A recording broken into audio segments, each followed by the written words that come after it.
అరే చెప్తున్నా, ఇదే పని వాడు చేసిండని మేము చేయలేక కాదు, కానీ మీ దేవుడికి మేము ఇస్తున్న మర్యాద ఏంటంటే అందరు దేవుళ్ళు మన దేవుళ్ళు ఒకటే అనుకున్నాం, కానీ ఈరోజు మీరు చూపించారు ఏంటంటే మీ గుణాన్ని చూపించారు. అవులా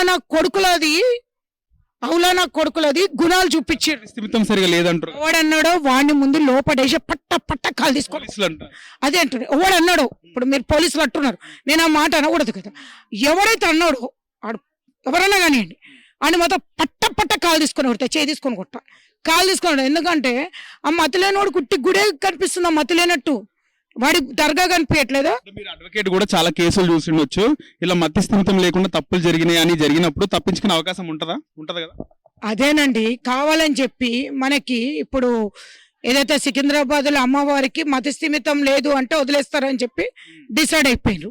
అయితే దాన్ని అన్ని చోట్ల పెట్టేద్దాం అనేది వాళ్ళు ఇచ్చేసారు.